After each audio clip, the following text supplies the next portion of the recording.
Professor Lee Keng Hock, President of the College of Family Physicians Singapore. We are here today to interview Dr. Chew Chin Hin, one of the most senior physicians in Singapore, and we'd like to ask him his knowledge of how the college was formed in the early days, as well as the history of medicine in Singapore. Dr. Chew, thank you for coming. Thank you for asking me. Perhaps we start by asking you to share with us your knowledge of how the college was formed in the early days. Yes, I remember clearly in this late 60s, there was a visit from the president of the Royal College of General Practitioners of UK. I think he was Lord Hunt, who visited Singapore, and he suggested that the general practitioners should form a similar body. The academy had already been formed at the time for many years, and he suggested an option of having a chapter of general practitioners. Either that or a body be formed akin to the college in UK. Unfortunately, the academy had in its constitution that members should not be in general practice because the academy was a specialist body at that time. And so I think soon after that, a group of general practitioners formed the College of General Practitioners of Singapore. I think it came to fruition, I think, in 1971, if I'm not mistaken. And the first president was Dr. Srinivasan. He had been Vice Chancellor of the university, a very respected physician. In fact, he and my father were contemporaries in Singapore General Hospital, where we are now. And this is a place where my first decade was spent here, as my father was a physician, together with Dr. Srinivasan. In fact, Dr. Srinivasan and his family were our neighbors for a year or so in the grounds of General Hospital. And we became friends because during the war years, Singapore General Hospital was taken over by the Japanese military for their use, and the patients and the staff had to move out of General Hospital, and so Dr. Srinivasan was moved to KK Hospital, where he had a medical unit. My father and his colleagues were first moved to Yio Chu Kang Woodbridge Hospital, and after 9 months they moved to Tan Tock Seng Hospital, where he headed the Tan Tock Seng medical unit with Dr. Clarence Smith. Tan Tock Seng Hospital and KK Hospital were the two general hospitals serving the local population at that time. So our relationship with Dr. Srinivasan was very close. In fact, we regarded him as a family friend. And as tuberculosis was rife, something had to be done for the treatment. And both he and my father were founder members of SATA. And he worked at Tan Tock Seng and General Hospital for a short period after the war, before he went to UK, to London for his MRCP. He came back. My father went into private practice by looking after tuberculosis patients, because that was a big problem. So that was the scene of the immediate post-war period. Also at that time, Singapore was a British colony, and it took quite a number of years before the British recognized that the local doctors were as good, if not even better than they were They were very good. Despite that, there were a few excellent teachers. And the two that I can recall was Professor Gordon Ransom and Professor Eric Mickey. They were excellent teachers, and they were very sympathetic to the local doctors. And eventually, after a few years, it was a unified service where local doctors and the expats were considered as equal. That was the scene in the immediate post-war period. At the same time, our doctors had to go abroad to take their higher qualifications because there were no local higher qualifications at that time. And that was one of the reasons why the Academy and the College of General Practitioners were formed. I think that was an advance, and that also coincided with the political changes and development of Singapore, because Singapore was a colony and gradually evolved into self-government and then independence. That was over the period in the late 40s, 50s, and 60s. And that also coincided with educational progress of Singapore, where the College of Medicine, together with the Raffles College, became the University of Singapore, University of Malaya in Singapore, and eventually it was a national university with the Faculty of Medicine here. Dr. Srinivasan was, I think, the second Vice-Chancellor of the university because he had a big role in the formation of the university. And although he was in private practice, he was a well-respected physician. And I was so glad that he was elected as the first president of the College of General Practitioners in Singapore, now the College of Family Physicians. Our University of Singapore at that time. Yes, well, he had the support of many general practitioners, and he had the support of the Singapore Medical Association. He had the support of the Alumni Association, and he had the support of the Academy of Medicine, and of course the Faculty of Medicine of the university. And he held the fort for 2 years, I think, if I remember correctly. He had a very able council. His vice president was, I believe, if I remember correctly, was Dr. Wong Ik Seng, who was another close friend and colleague of mine. As Dr. Wong succeeded to the presidency in, I think it's 1973, around that period, when I was Master of the Academy of Medicine. And we worked very closely together.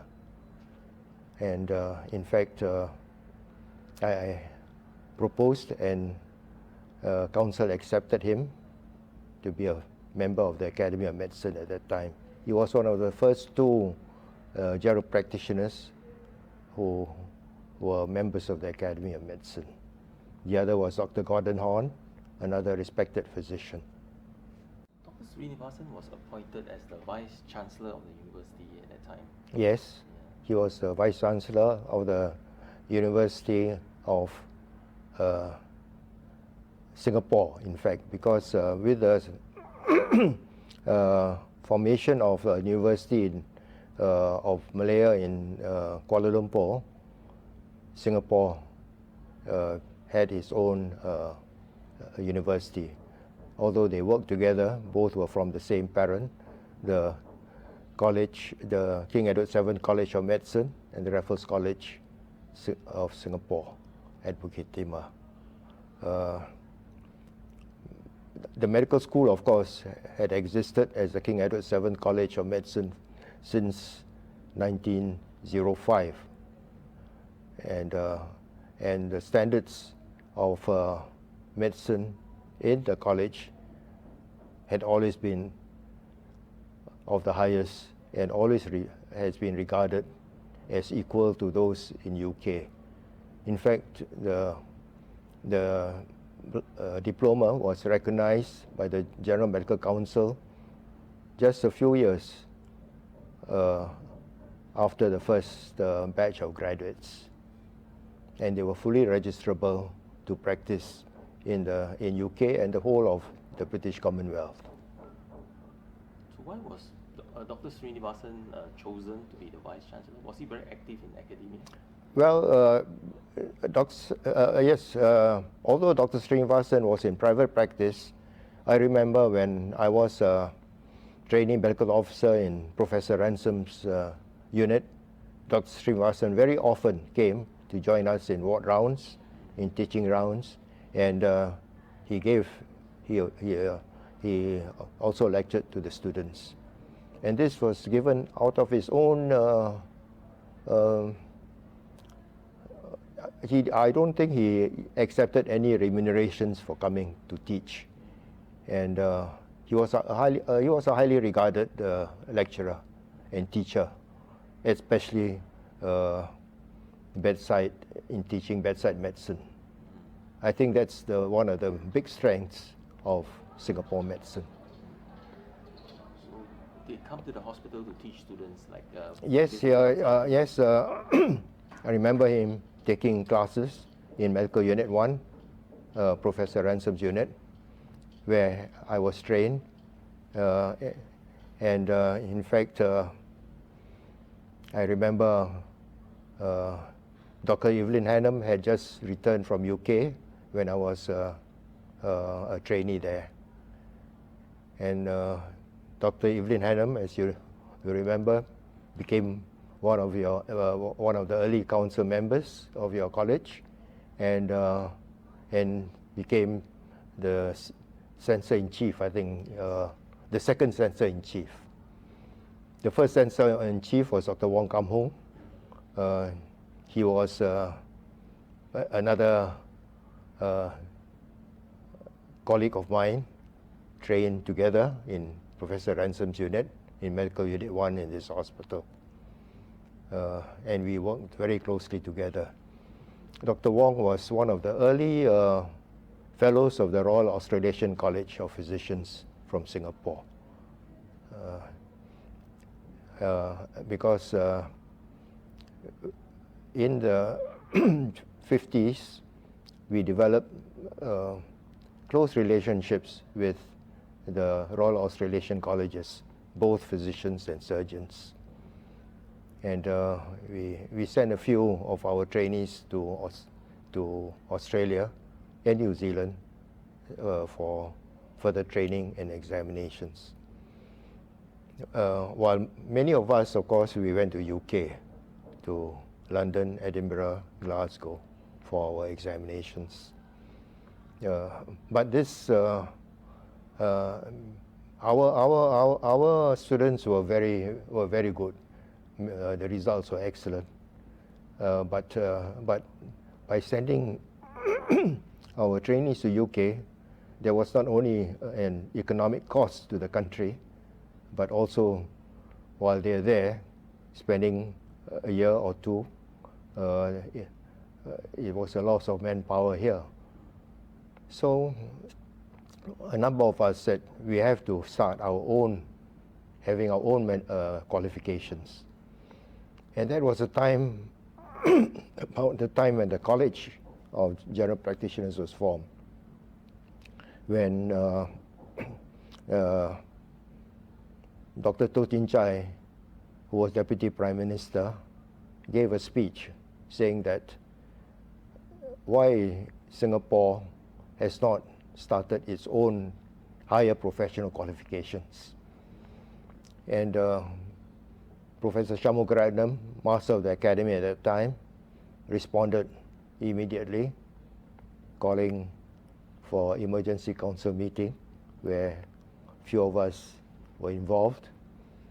writing to Dr. To, saying that the academy had always stood for wanting to have higher qualifications. And so he kindly agreed to meet us at City Hall, his office, and that's how the School of Postgraduate Medical Studies came about, and how the Master of Medicine, MEd qualifications came about. In fact, he proposed that Professor Shanmugaratnam be the chairman of a committee to look into this. And Dr. Koh Eng Keng, who was secretary of the Singapore Medical Association at that time, was asked to be the secretary of this committee. And the committee had representatives from the academy, from the Singapore Medical Association, and the university. And that's how the School of Postgraduate Medical Studies came about. It became autonomous, a body that was, the governing body was from the Academy of Medicine, the Faculty of Medicine, and a representative of the Ministry of Health. The first two MEd qualifications were in internal medicine, surgery, and later ONG and pediatrics. I'm very glad that this evolved, because the MEd was regarded as equal, if not even higher, than the fellowships and memberships of the Royal Colleges. Over time,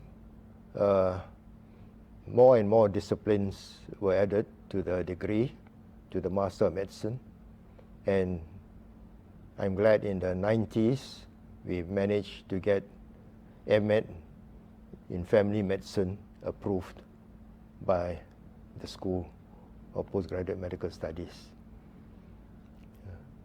I remember attending the first two examinations. They were very, very high standard. In fact, they were no less of standard than the MEd of internal medicine or of pediatrics. I think, if I remember correctly, Dr. Goh Lee Gan was the examiner-in-chief for those first two examinations. Yeah. So how did the Master of Medicine, Family Medicine started? Were you involved? I heard G. Yam Cheng and Dr. Lee Suan Yu were also. Yes, I think I was in the ministry at that time, and Dr. Chi Yam Cheng was my director of manpower, and we discussed, and we managed to get the council of the college. I think, I'm not certain, I think the president was either Dr. Lee Suan Yu or one of the contemporaries at that time, or even Dr. Koh Eng Keng. And we got together, and they said it's time that there'll be a MEd in family medicine. All this came about, in fact, when the council of the college became more and more keen in vocational training of general practitioners. And I remember the first scientific meeting was held at the College of Medicine building. I think it was in 1988, or no, yes, around 1988, I think. And I was so pleased when I was invited to be the first guest of honor at that scientific meeting. So did you encounter any barriers or resistance to the starting of the MEd family medicine? Well, there was no real barrier of resistance, because I think the college prepared its memorandum to the school justifying for the degree. I think it was an excellent paper, and the director was at that time Professor S.S. Ratnam, While I was, although I was the DDMS hospitals in the ministry, I was also deputy director of the school. And we agreed to work very quickly with the college council. I think Dr. Goligan was one of the, he may not have been the president, but he was certainly a live wire of the college at that time. Dr. Evelyn Hannam, although was retiring, but she was also quite involved in the college, because the college had already had their membership exams for quite a number of years before that, which was of course also a very high standard. Although I don't remember being present at the membership exams, but I know the diplomats were very, very highly regarded. And when the college asked that this be a registrable qualification, I was on the medical council at that time, and I think it was a unanimous decision that the membership, MCGP I think it was called, was accepted as a registrable qualification. So with that, on that basis, I think formation of the academic Master of Medicine in Family Medicine was an appropriate step forwards. And as I mentioned, the first two examinations that I witnessed was really of very high standard, because they had to see patients, not only patients with general medical conditions, but they had to see surgical problems, they had to see gynecological problems, they had to be examined in these disciplines. And I think the candidates who passed really performed very well.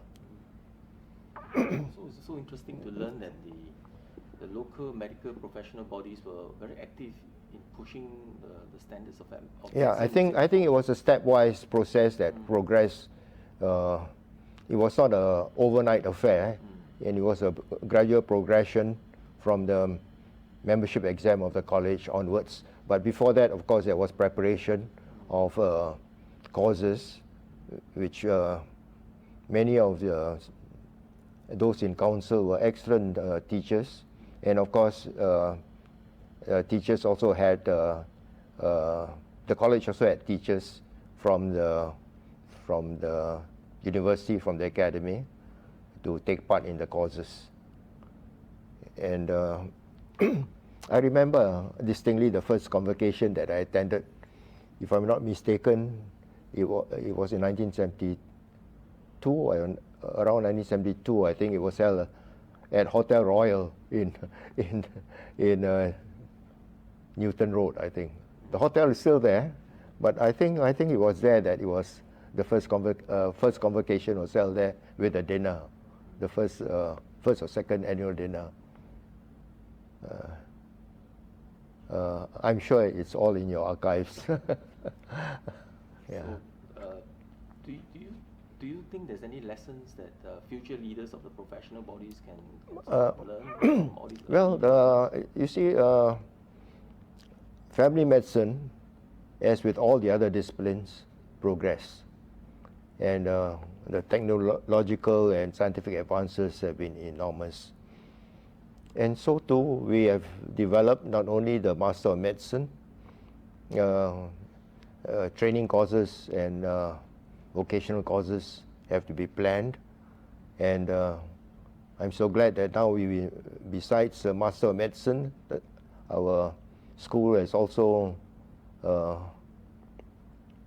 instituted diploma courses, and we've got graduate diploma in family medicine, in dermatology, in psychiatry,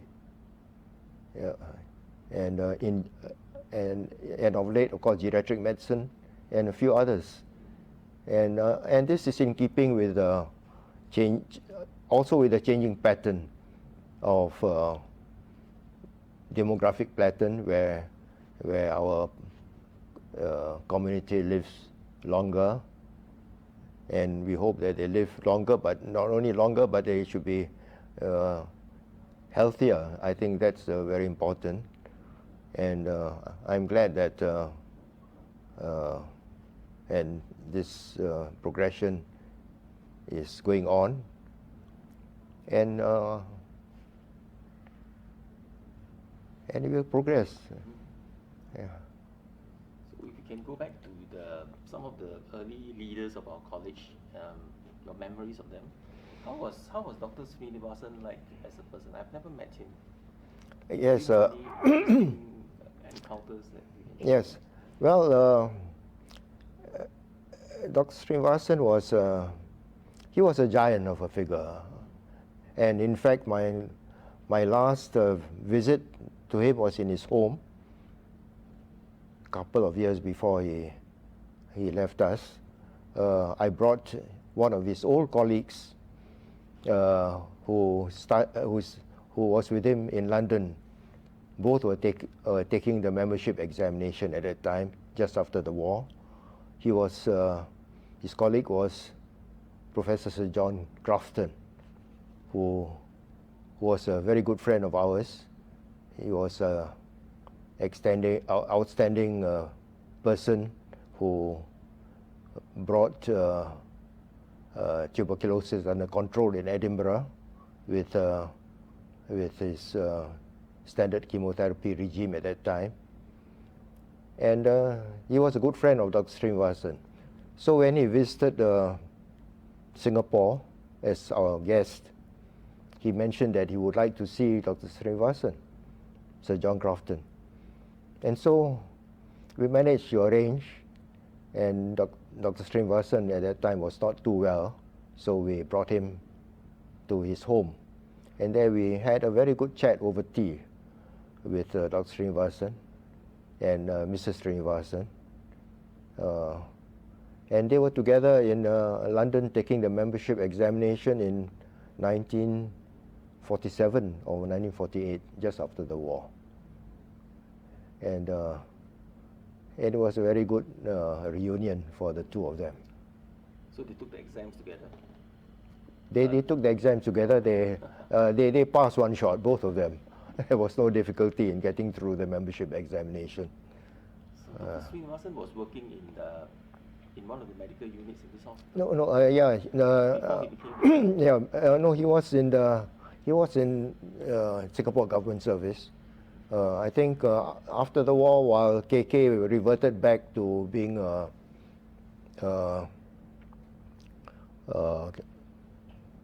hospital for obstetrics and midwifery, and I think if I remember correctly, I was still very young. I was in the school at that time, just passing my senior Cambridge probably. I remember him being appointed as a physician in Tan Tock Seng Hospital. And of course, at that time, government service was very small, and I think he also moved to Professor Ransom's unit in Medical Unit 1. But I think he was not given a scholarship, and so he resigned. He went into private practice, and he went on his own to take the membership exam. And within a few months, or 6 months, he was back in Singapore. But during that 6 months, he made a good number of friends, and one of them was Sir John Crafton. I see. Yeah. Also, in those days, you have to get a British government or that was still British government at the time, right? Yes. Some of them had a scholarship. Like my father, he was offered a scholarship. He was told that he should start up the medical unit in Singapore General Hospital, but he was not allowed to see his tuberculosis patients in Tan Tock Seng Hospital. And so because of this was one of the factors why he resigned. And also there was a two-tier system where local doctors were treated as assistant medical officers, while the colonials were medical officers. But there was a committee that was formed immediately after the war. It was under the chairmanship, I think,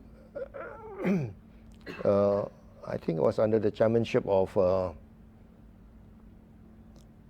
Dr.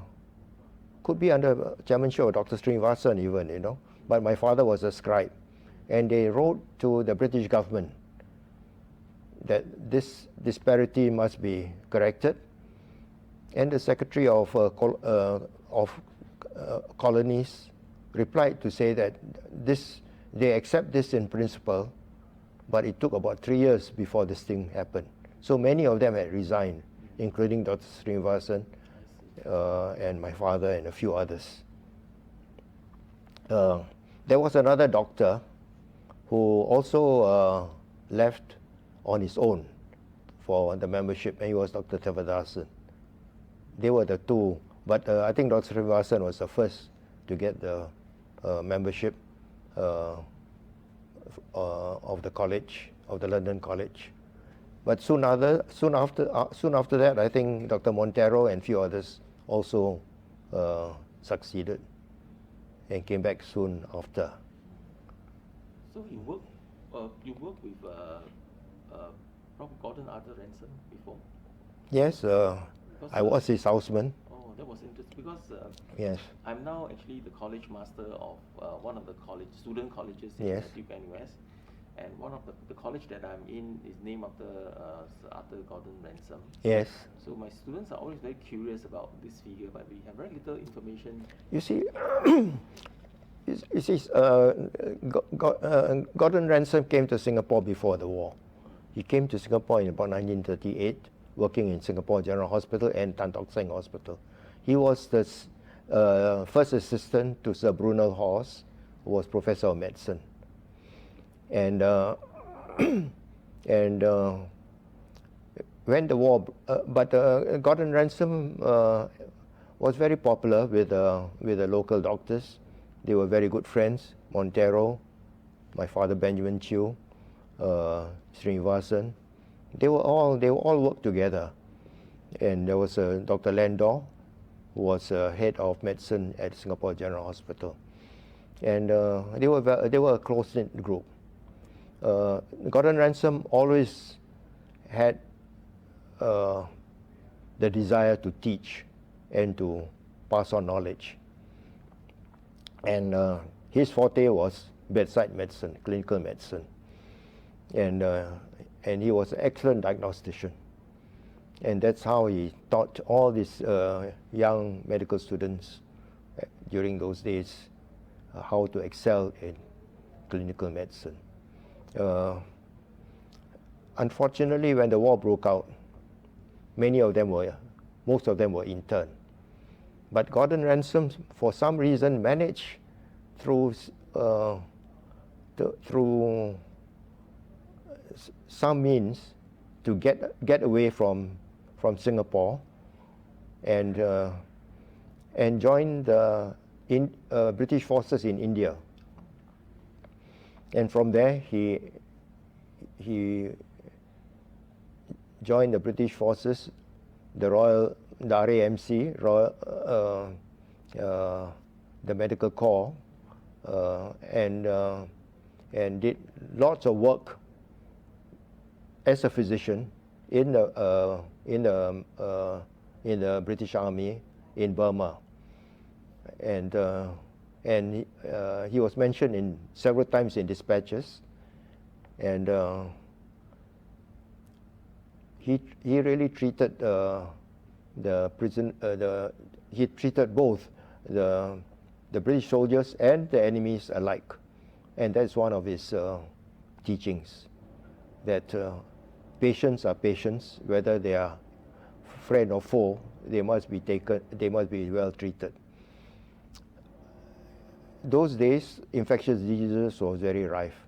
Dehydration was common, and one of the things he introduced was Ralph's tube feeding and treatment of dehydration, besides having a drip, because in battle conditions it was more difficult to set up a drip than to put a Ralph's tube in. So that's one of his I think it was reported in the British Medical Journal, if I'm not mistaken. His forte was in neurology. He was an excellent neurologist. In those days, all were general physicians, but they had a special interest, and Gordon Ransom's interest was neurology. One of his characteristics was forgetfulness. That he has been that's legend, in fact. But whether that is really a selective forgetfulness is another another story here. But I was his house physician for a whole of 6 months. We met each other almost practically every day, and he taught me a lot. So when I was made a trainee in respiratory medicine, I was sent to Tan Tock Seng Hospital. But before I went to UK, I came back again to Medical Unit 1 under his tutelage and his staff, where I met Dr. Sia Cheng Siang, Dr. Evelyn Hannam. Dr. Wong Kam Hong was one of my trainees, my colleagues, trainee colleagues, together with Tan Bok Yam, Wong Poi Kong. Those were the days. That's how I've been very close to Dr. Evelyn Hannam, even after the years that she left government service. So Evelyn Hannam was one of our past censor-in-chief. Yes, she succeeded Wong Kam Hong Kam Hong. as censor-in-chief. How would you like?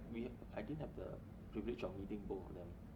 Sorry? I never met Dr. Evelyn Hannam before, but I saw her name. Yes, she's an excellent teacher. Well, all those who were brought up in Medical Unit 1 were excellent clinicians because their forte was clinical medicine. And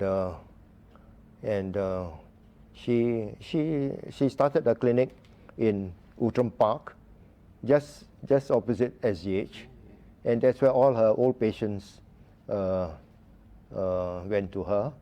And because of the closeness, proximity of the Outram Park Clinic and the college at the Alumni Medical Center to start off with, so she used to hop over quite often to take part in college affairs, college teaching, college examinations. And I think she contributed quite an enormous amount of her time there. And in fact, when she died a couple of years, a year ago in fact only, I asked Goligan to pen something. You know, I don't mind helping out, but somehow he hasn't come to it yet, I think. I think he should, an obituary and commendation should be recorded in your archives, I think. I think we should. Yeah.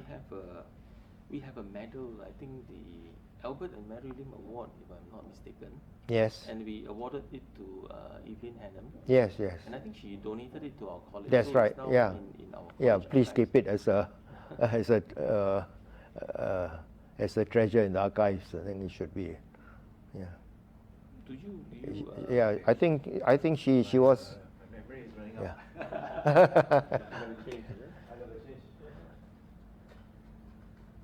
It's interesting. Huh? So those days they would resign from the hospital as a physician and become. No, Dr. Evelyn Hannam retired. Oh, retired. In those days, you know, doctors, lady doctors, could retire between 55 to anytime between 45 to 55. When I think soon after 45, I think. So she retired early. Then she started the clinic. That's right. Okay. Just across the road. And Oh, of course, it's no more. It was. Yeah. Can we go on? Yeah. Yeah. Dr. Yeah. Srinivasan left public sector because he wasn't given the scholarship by the British. No, not only because of that. I think it's because of the disparity in treatment by the colonial government, where local graduates were on a different tier, on a lower tier, I see. whereas the graduates from not only graduates from UK, but UK citizens or Englishmen or Scotsmen. They were, when they came to Singapore, they were appointed on a higher level. And I think that this took about 2 years before it was corrected after the war.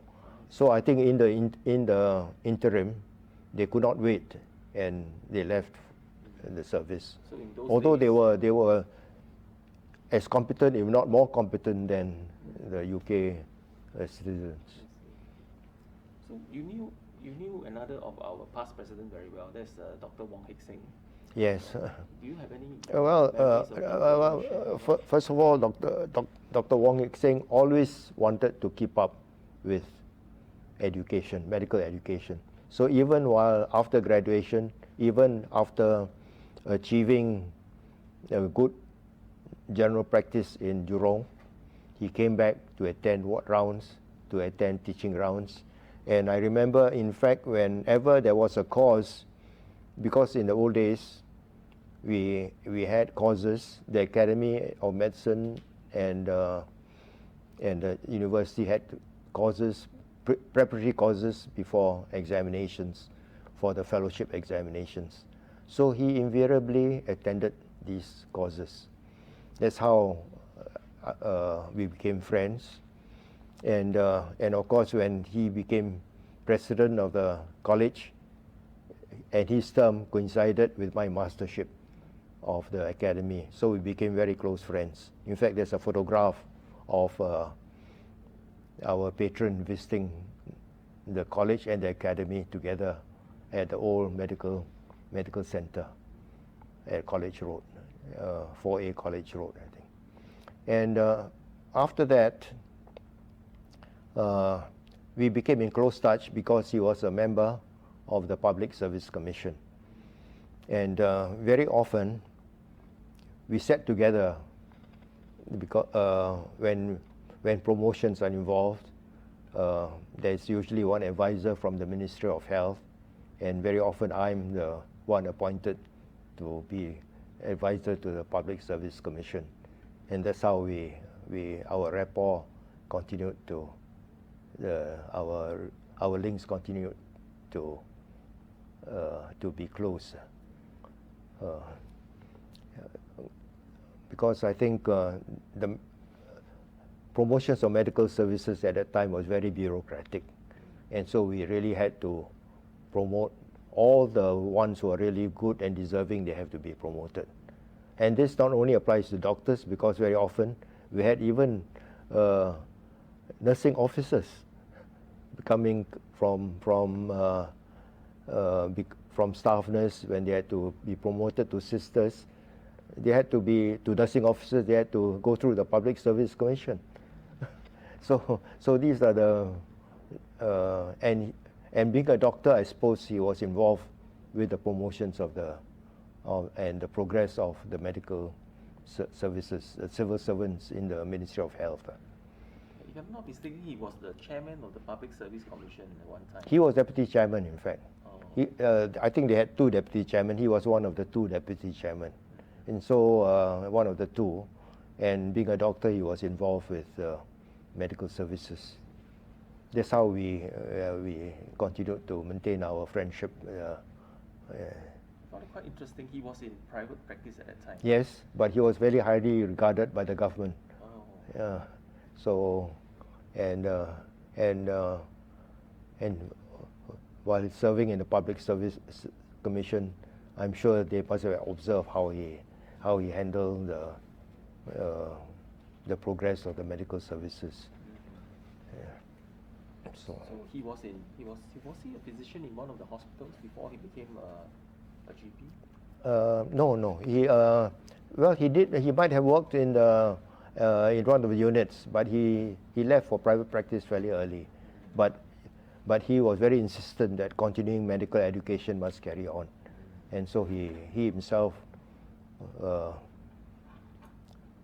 became a role model to GPs. In fact, that they must carry on in their updating themselves. I've seen old college photos of him during CME meetings. Yes, yes. Yeah, I think he was, that time he was still a young man, and I think he was Ye- chairing some session Yes, in the old Pato Lecture Theatre, I think. yes. So you also know Dr. Wong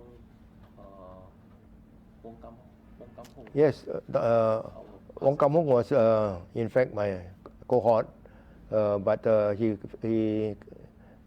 graduated 1 year later. But he was an excellent physician. He worked with, he trained with me in Professor Ransom's unit, and he was in government service for several years. He became after he came back from Sydney, where he took his FRACP. He was appointed senior registrar and working under Dr. Seah Cheng Siang in Toa Payoh General Hospital, and we met each other very frequently because I used to attend ward rounds with them.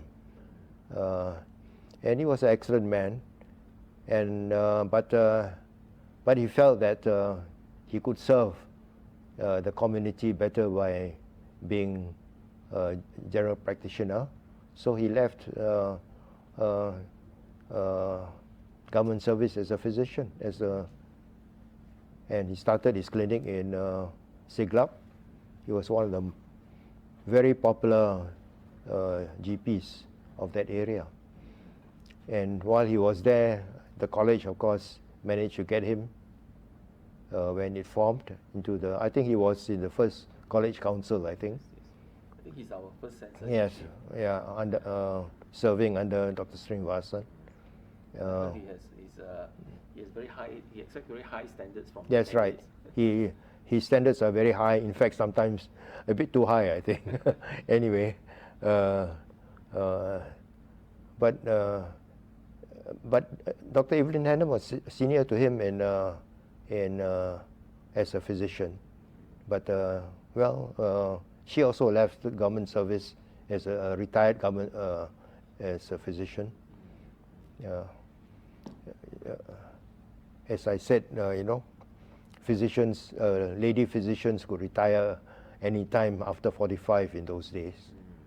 And I think she retired earlier and started a practice at Outram Park, just opposite SGH, serving the whole patients there, the population mainly from Chinatown, and providing service also to the college just across the road at 4A College Road. And she was instrumental in planning the courses, postgraduate courses for GPs, and in preparation for their membership exam. So Dr. Chew, for the final part of this interview, we'd like to talk about this very historic moment where we are forming a chapter of family medicine physicians in the Academy of Medicine. Yes. And so I'd like to understand, you said earlier that we considered starting a chapter way back when, in the early days of the Academy. Yes, way back, but unfortunately, I think the Royal College of General Practitioners in UK had its own college, and probably because of that, one of the reasons, because of that reason, Singapore also followed that pattern. But it was mooted that the other option was forming a chapter within the Academy of Medicine. But at that time, the Academy really had no chapters at that time. It was about to form the chapter of physicians, a chapter of surgeons, but its constitution did not allow members to be general practitioners because it was a specialist body. And in fact, this is, I think, whether family medicine is a specialty or as a discipline, I think it's really playing on words where I'm concerned. So when I retired in 1991, and later Dr. Chen Aiju wanted to propose the formation of a specialist accreditation board. I was asked to be on the committee, in fact to lead the committee, and in that discussions, one of the things I felt was that we should also include, besides the 35 disciplines and specialties that we included, I thought at that time probably family medicine should be a discipline.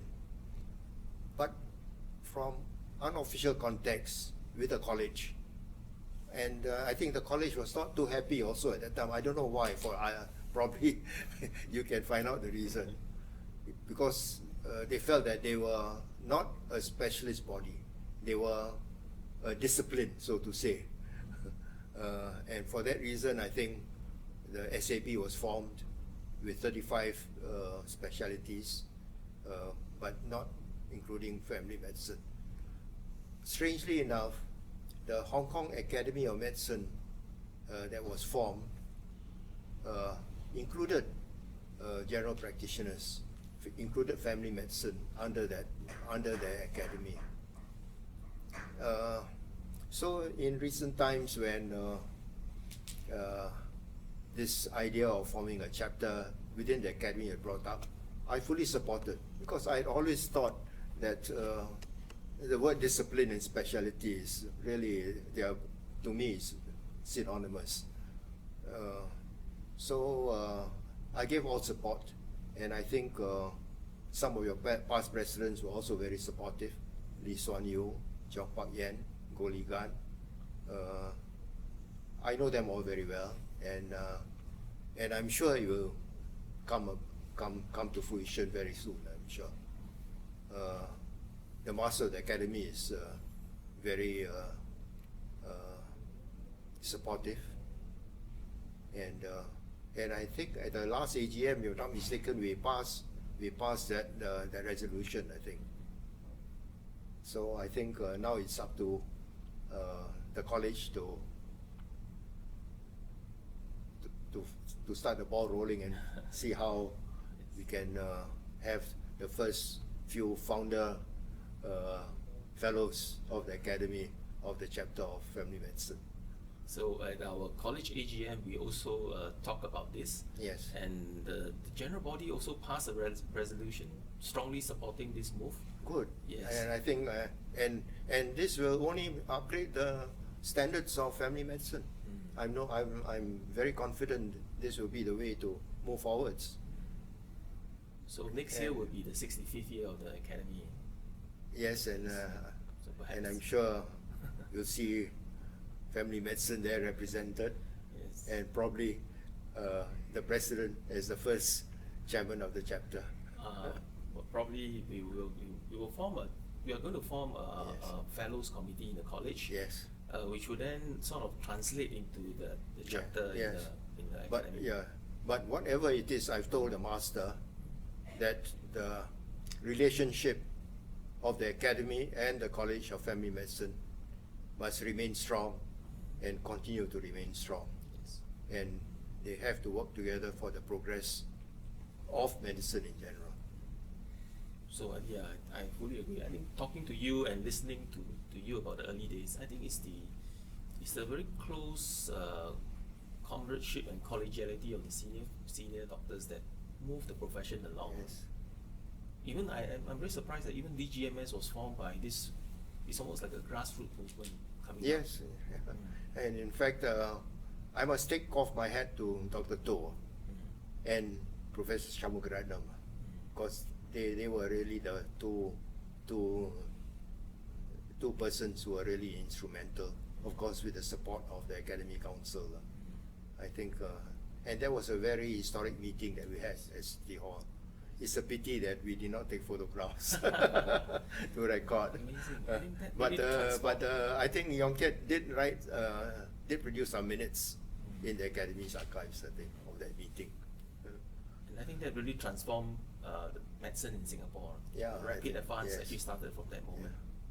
So I mean that medical education and training has always been my passion. So that's the reason why I'm still closely attached to the postgraduate school. So Dr. Chew, thank you very much for sharing your memories. And, Well, thank you. It's a pity that my memory is fading a little, but I still have some recollections of the old days. Thank you, King Ok. Thank you very much, Dr. Chew. Thank you.